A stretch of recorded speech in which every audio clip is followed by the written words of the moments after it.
Anyway, I wanted to um, first mention, because I had told of the USDA, I want to draw your attention to a monthly Zoom series. Their social media committee has this underway, and there's a poster that's detailing the sessions, all of the sessions, and the first of them took place January 16. It was on the subject of their available educational materials, but in particular, relevant to today's session, which is on post-pandemic recruitment largely, is their Saturday, February 13 session. It's going to be at 11 a.m. Pacific time, 2 Eastern.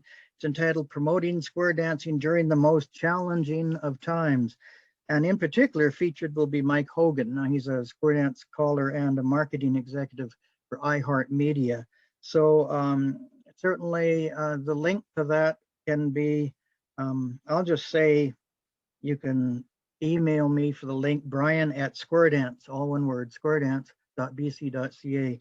The links are also available from the USDA's social media directors, Malene and Bonnie.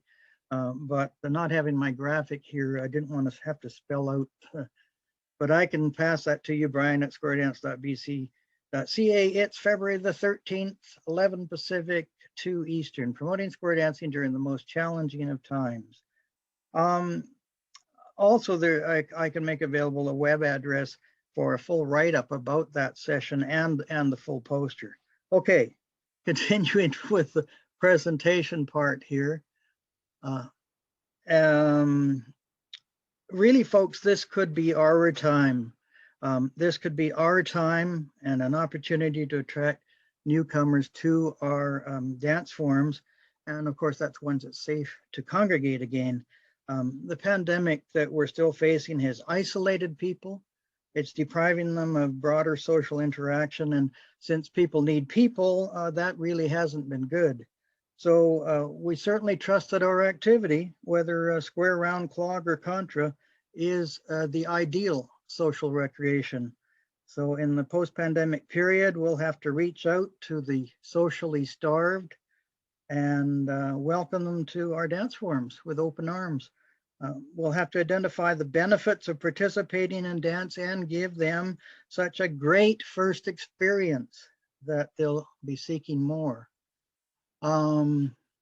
Okay, I'll see if I can try to trim this down, everybody. I tend to have so much material that it's a little beyond a sensibility. I'll just see once again if that, no, I can't bring that screen up. What a shame. I don't want to claim, everyone, that I've got all the answers. All I can do is rely on 40 years of experience in commercial television broadcasting and some training in professional fundraising management. And that included a substantial marketing component that I very much appreciated. I've been a square and round dancer for 50 years. I was first exposed to square dancing when I was in grade 1 at Clinton Street Elementary School in Burnaby, BC. Remember that well. As a person who's firmly convinced of the recreation's value, I've volunteered at organizational levels to publicize, promote, and even advertise our activity with real dollars. Since 1991, I've headed up a marketing initiative called Square Up BC for the BC Square and Round Dance Federation. The original marketing approach, everyone, has been the 4 Ps: product, place, price, and promotion. And ours is actually a service of dance instruction. So our product's better described as a service. So the important thing to note is that the first 3 elements, service, place, price, have to be finalized before the promotion can proceed. You've got to have those set in stone. What are you selling, basically? Then promotion, the 4 Ps, you can launch into that wholeheartedly. Certainly we're in really new territory as we're facing the prospect of I'm hoping a groundswell of interest in our form of socialization through dance. Furthermore, there's every possibility that those interested will represent a broad age range from children to seniors. That we haven't seen in a while. Our two youth square and round dance clubs could see parents, this is for instance, wanting to enroll their children to reintroduce socialization to their lives. I'm hoping that might happen. But it will benefit us to have a synergetic plan for recruitment and especially recruitment of potentially large audiences. The other thing we can't forget, we're in a competition. We'll be facing some stiff competition for people's leisure time, especially as other nonprofits and the business community promote their offerings after the pandemic. So we got to step out and do a good job and remember that there's competition out there. Certainly our biggest appeal to the public is that we present an opportunity to reconnect socially. We'd have to accent that no previous dance experience is necessary if we're with those initial appeals. Of course, we'll follow that up with other benefits apart from mentioning the social side, such as loads of fun, active living, etc. So I'm proposing, and this is where I really wish I had my graphics, that we consider slogans for each dance form. For the square dance, something to the degree of reconnect, discover social square dancing. Socially reconnect, discover choreographed ballroom dancing. Socially reconnect, discover contemporary clog dancing. Socially reconnect, discover contra dancing. Of course, in the graphics that I prepped that I can't show to you here, there are images associated with each of those dance forms to reinforce it. I'm sorry, everybody, I'm really frustrated that I can't get those images to come up for you. Brian, will you make that those images available to the callers, viewers? Yeah, I sure can. Okay, thank you. Another element, everybody, that's particularly relevant to the pandemic is that we offer, at least traditionally have offered, economical fun. And many have either been laid off or lost their jobs during this bad period. So their ability to pay for leisure activities will be limited or possibly non-existent. Although we shouldn't underprice our dance instruction, we can strive to make the cost reasonable. And that is a promotion point as people struggle. My goodness, in areas where people are out on the street, they're in lines for food. It really accents the fact that money is a big issue, and if they try to get into our recreation for some socialization, I don't want to see it be too much of an issue. I'm going to put the cart before the horse at this time and jump to the promotion component of the 4 Ps. As time allows, I'll return to the first 3, but I'd really like to tell of the possibilities for promotion, publicity, and advertising. For several years now, I've been researching, designing, launching paid Facebook advertising for each of our BC member clubs. And it's aimed specifically at new dancer session promotion, new dancers being absolute newcomers. There's been both a fall and a winter campaign, and each club gets an ad tailored to their specific lessons and targeting their relevant geographics and demographics. I have an ad that I can access. I wonder if I can bring that up. Gene, I'm so disappointed in this. Let me see here. Okay, let me see if I can bring that ad up for you. Just so you get an idea of the type of thing that we can do that could be reworked for a post-pandemic promotion period. Let me see, can I get into this here? Well, it's showing there. I'll come back to my system. Yeah. It's not wanting to, I've got it on the screen and it's not wanting to go to that. I'm so sorry. Okay, on we go. So I'll try to basically, when we do these ads, they're about 15 seconds long. I know that seems awful short, but we're dealing with a medium that people have little patience for the material or the content on it. They want what they're seeking out if they've got a Facebook account. And they're often using a smartphone. So they've got this little screen. They don't always have headphones plugged in. So when I generate these ads, and Facebook recommends this, there's no sound. It's just a visual presentation. So during the 15 seconds, you can cover a lot. You can associate with the city you're targeting with a city shot. You can then go to some of the best of the photos that I've got for square, round, clog, or contra, whatever the dance form is. I can show the location. Sorry, I'm going to interrupt. Try your share screen again. I tried changing the settings, so we'll see what happens.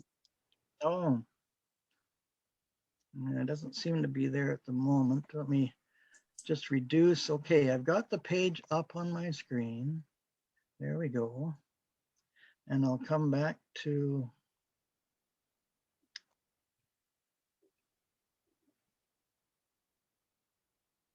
share screen. Sorry, Jean, unless there's something I'm doing that's goofy here. Yeah. Okay. I didn't mean to belabor it, but 15-second ad on Facebook, because it's paid, because we're investing money in it, it comes up at random within on a Facebook user's page, but within the geographic and demographic specifications. So we're reaching out to people that wouldn't otherwise see or have, unless they've stumbled on some of our promotion materials. So it's a pretty decent deal. Let me see, what have I got here? Trying to skip over things for you. I've run 2 different Facebook ad campaigns, paid, and they're for our member clubs. For instance, in the fall of 2019, winter 2020, we ran one.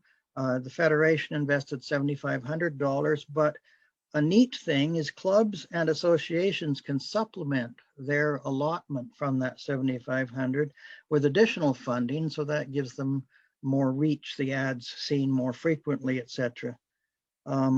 Just in summary, there were 58 individual ads generated for fall 20 and fall 19 and winter 20. Facebook has what they call analytics, and they tell you, because it's a digital medium, they're able to count clicks and count even appearances of your ad on the Facebook page. The fall campaign had over 81,500 appearances of various ads around our province. But the important thing is we interested enough persons that they clicked on the ad and were taken to learn more information about specific lessons in their area. Facebook reported 3,537 clicks for the fall 19 campaign. There were another 36 ads produced. I'm sorry, the winter campaign also had some ads. For that one, we had over 6,000 Facebook users intentionally choose to click to learn more about lessons.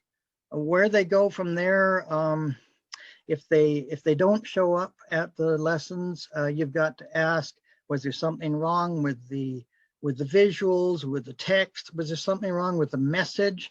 Is it the image thing that we're still fighting? We're still trying to get them over the hurdle in terms of the image of the square dance. Jumping ahead, trying to get through this quicker here.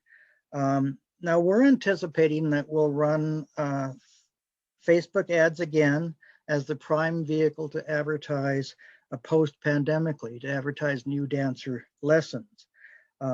Once again, clubs and regional associations can supplement their funding with additional money. I might as well throw it out at you that we have entertained the possibility of about a $35,000 investment. It's not set in stone, But we had a wonderful grant in the, I guess it would be the spring of 2019 from our member club, the Swinging Singles of Burnaby, British Columbia.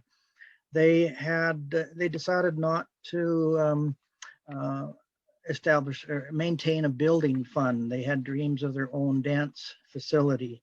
And when they decided not to continue that, they gave our provincial organization $100,000. What an incredible gift. And the timing with this pandemic facing us is probably ideal, because we can it was meant to be used for promotion purposes, and we can certainly do that.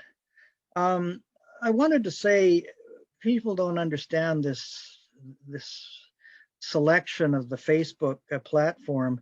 And the reason for turning to it is it really is a marketer's dream. And that's because it's capable of precise geographic and demographic targeting. It's interactive in the sense that you can enter a dialogue with those who are commenting on a given ad. Ideally, each member club should monitor their ad, and as somebody logs, oh, that looks interesting, you start typing, "Hi, Joan, thanks for your comment. Do you have any questions?" You can't do that with a billboard on the road or a newspaper ad. Because of the electronic nature of it, it can be interactive.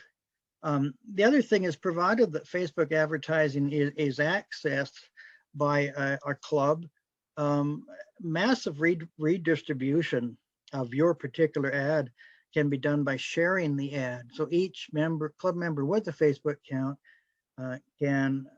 they're sent a link to the ad, and they can share it. So it gets much broader distribution than what we're paying for. And the other thing is, Facebook will furnish what's called a special sharing link, specifically for the purpose of more broadly distributing the ad at no extra cost. I'm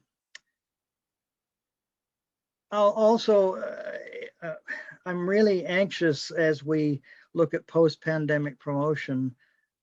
An ad campaign should hit the public all at once, because they build on each other in the campaign. One supports the other. It's called a synergy. I wanted to say, in an ideal world, our marketing effort could include television, radio ads, newspaper, online ads. Perhaps we could have billboards throughout the province that reinforce our message. We could do all that if we had maybe $1.5 to $2 million. Some of those funds would have to go to an ad agency, because it's too much for volunteers to handle all that. Now, if only we could win the lottery, everybody. Get out there and buy your tickets. I think, yes, I did. Lotto Max here. This is a cross-Canada lottery. I bought 4 tickets on Canada's Lotto Max draw. Grand prize, it was just a mere $60 million tax-free. But that's enough to give everyone here an honorarium. So if you want to let me know how much you want. But guess what? Somebody in Western Canada actually won it all, but it wasn't me. So I came close, though, within just four numbers, after correctly selecting 3 of them, plus the bonus number. So this got me a huge win of $20. So we can apply that to province-wide promotion. Jumping ahead here, the other thing that needs to happen, since we don't have big bucks, is for every avenue of free publicity and promotion to be engaged in. One of the items is media or press releases. Is something I can help with as the marketing person for the Federation, help in terms of writing and content. But once a release is written, it's generally 1 page. It can be sent to print, electronic, media, not to be forgotten, online media outlets. Press releases targeting communities through their local newspapers and online can present in one article all the lesson information in the dance forms that are available locally. The other thing not to be forgotten is newspapers fully realize that the internet exists, and they're utilizing their newspaper webpage to reproduce the print article and even supplement it. Sometimes a print article will be posted on the newspaper's webpage with additional video. They can't use video in the print medium, but they'll have a little short video taken by the reporter when they covered the story. Again, I've got examples of press releases. This is going to really shave the time down, which I'm sure you're pleased about. I had an example of a release that was submitted in support of the Valley Promenaders, a new club under Wendy Kruger of Abbotsford. That's a club dancing in a little community of Aldergrove, which is in the Fraser Valley near Vancouver, for those that don't know.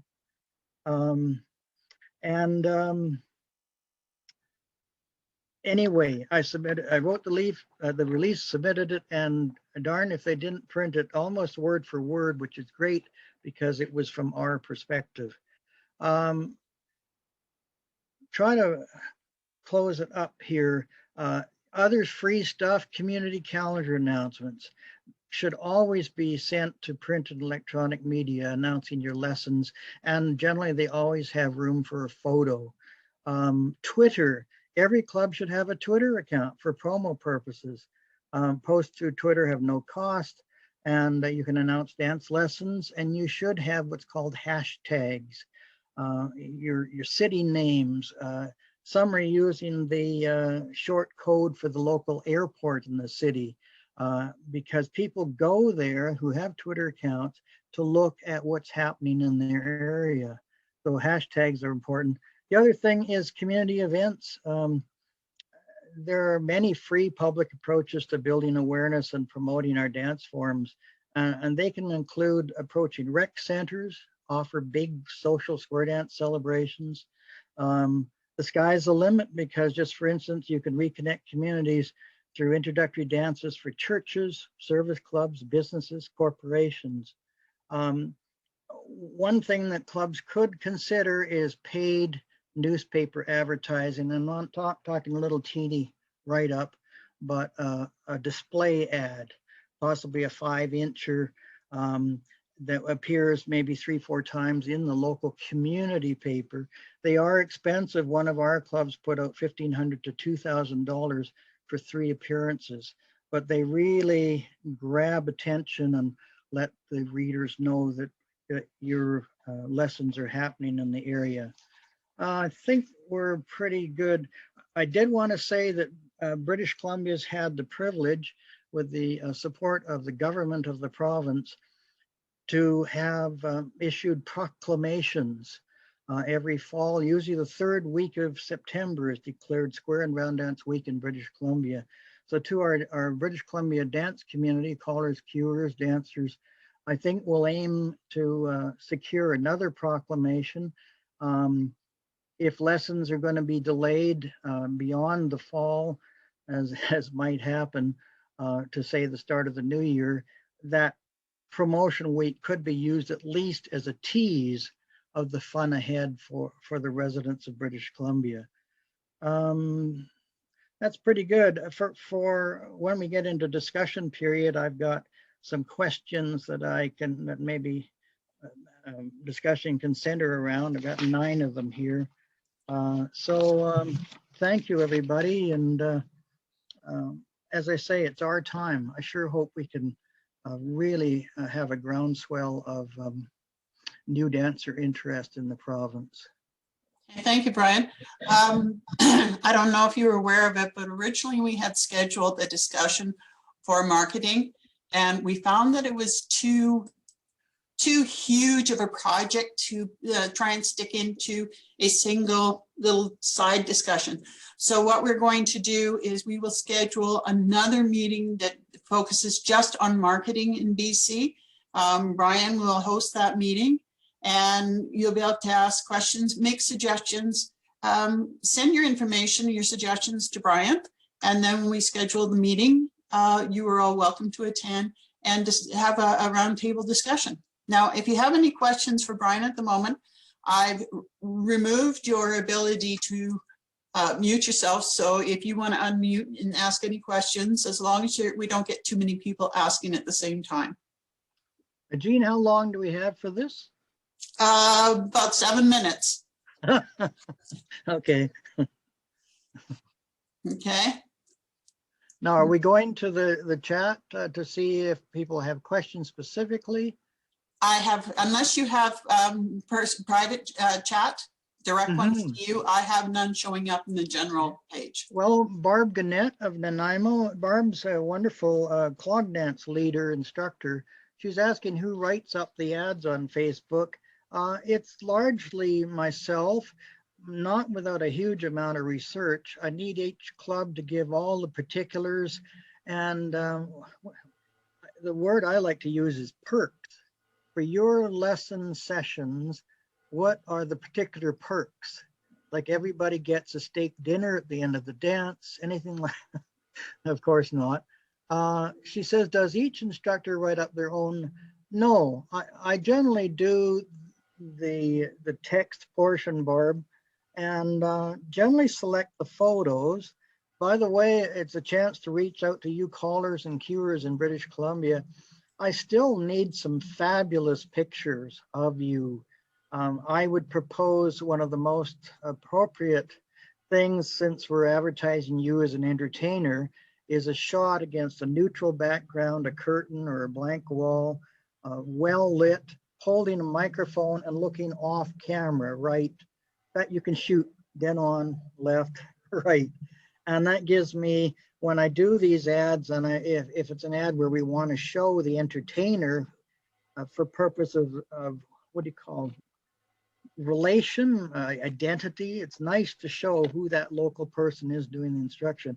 I really need some good photos in a good resolution as well. Bill Cave has a question. Brian, thanks, Jean. There's a comment here, but then I promise there's a question at the end of it. This is a very emotional time for us because we're seeing an activity that we all love dearly, flagging along with so many other things during COVID. So we desperately want to do something. My question relates to one, from your professional opinion, of timing. I give you as an example, every year before the Olympics, every national broadcast corporation puts out ads over and over and over again. And after a while, I don't know about you, but I get sick and tired and I turn it off. So it's a question related to timing. We desperately want to do something. I completely agree with being well prepared and having an orchestrated plan of attack. But what's your sense of what we should be doing when, Brian, please? Oh my goodness, it is a big subject. I think one thing we could do is start to tease early, like probably Square and Round Dance Awareness Week in British Columbia will be too early, like third week of September, to push our lessons, but we could tease that lessons will be coming up. By the way, I think we'll find that newspapers, TV, radio announcers really would like to hear from us. Because of this social starvation, I think they'll be anxious to say, look here, the dance clubs in British Columbia are gearing up for a big bash, a big startup to offer you quality social interaction after the pandemic. You're right, Bill, timing. I mean, that would be one element of timing. I've always found it difficult because of the staggered starts of lessons between the different clubs. To some degree, it's helped me in that I can work on the clubs whose lessons are coming up soonest and then work to those that are a little later on. The other thing is, if we get our act together real soon, we can start working on these ads, the creative part of them right now. because you can just set a date way down and then revise that, launch date on Facebook. I don't know, Bill, that I'm answering your question. It is a tough one. Don't you think it's really related to the British Columbia Health Ministry? I mean, they're currently saying end of September, anyone who wants the COVID vaccine can get one. What do you think, Bill? Hope your audio mic's off. Yeah, I had to unmute there. Yeah, I agree with your sense of timing is that anything before the end of September is probably premature. And I don't think we want to, I don't disagree with some teasers, but I don't think we want to pester people until we're actually ready to fly and anticipate when that is, of course. But I'm in fear of over marketing ourselves if we start going after people now. I mean, many of us are still waiting for our first shot and probably will be until second or third quarter, probably second quarter anyways, April to June, I think they've told us. So there I told you what ballpark of age I'm in. Yeah, I just didn't want to see us, first off, having terrible angst amongst us that we need desperately to be doing something other than being well prepared, and not going out too far ahead and beating the drums so that we turn people off. They get sick and tired of listening and they don't listen anymore. Yeah. If I can come in for a minute, one of the things that I think we need to do, and Brian, I think we need to help you with this, is the clubs know best when their activities, they know best the local market. And I think that when you're putting an ad together, if you don't have a local club rep to work it with you and get the approval of the club, is more likely to fail than not. So I think involving the clubs in the marketing is almost a pre-requirement. And if they're not prepared to get engaged with you, then maybe they shouldn't be marketing with you. I'd love to see that, Dennis. That would be very welcome. I was going to say, yeah. Sorry, Brian, I'm going to interrupt. I appreciate the comments, Bill and Dennis. I really hope that you will attend the marketing meeting because your ideas, suggestions will go a long way in helping Brian.